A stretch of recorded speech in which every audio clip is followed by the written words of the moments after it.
Folks, Puffin here with your Antifa News Briefer for September 11th, 2021. Just want to do some quick videos about the conspiracies related to it, piece by piece, so we can address each one. The first is, did Bush know about it? Was Bush in on it? Of course, if you've seen Fahrenheit 9/11, you've seen, the footage of Bush sitting there reading a children's book for, 9 minutes or something, while, before responding, somebody comes and tells him America's under attack. He just kind of sits there, as if his direction was act shocked, keep acting shocked.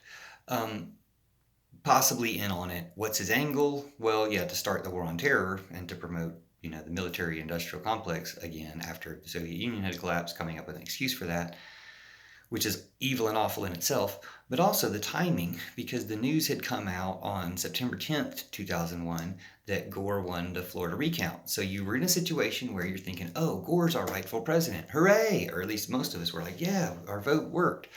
Gore's our rightful president. Hooray. I can't wait for tomorrow for the news to come out, because that's how it was back in those days.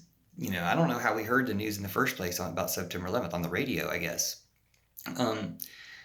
Back in 2001, 20 years ago, it wasn't like we were getting our news from the internet. It wasn't like we were getting our news from everybody else in real time as fast as possible. And that included just news, like big news, like Gore won Florida. So when that recount came out, and the news might have broken on September 10th, like late in the day, but what's the response to it? What do we do about that? Just, there wasn't any time for that. So it was like, well, what are we going to do about that tomorrow? What's going to happen tomorrow? And I was all happy. I was excited on September 10th, thinking, yes, we're going to get Gore to be president tomorrow. We're going to be able to stop climate change. We're going to be able to stop war.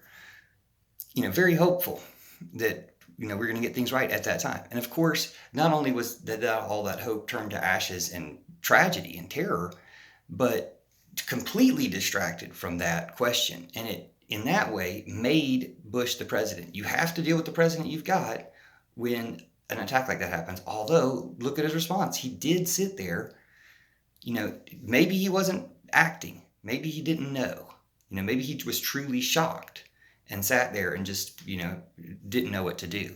And I feel sorry for him in that case. I don't mean to say anything against him if that's the case. But I do mean to say something against him if the case was that he knew that it was planned, knew it was going to happen, and was like, I just have to get through this. I have to let this happen and play my part to not stop it. Kind of like Trump was like, I'm not going to stop the insurrection. I'm going to, if anything, block them calling the National Guard.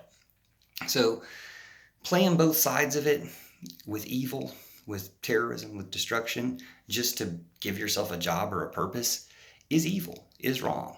And if that's the case, want to call it out, want to go ahead and be on the record for talking about these things. Most people aren't going to talk about them because I guess you can get striked in YouTube. I'm already completely shadow banned, so they can't do anything more to me, to make it worse, since I'm not really doing anything bad. I'm just telling people what people think about stuff, and hopefully we can all talk about it. So thanks for using your free speech to get to the bottom of this, and thank you for watching, sharing, and commenting on this video. Let me know what you think.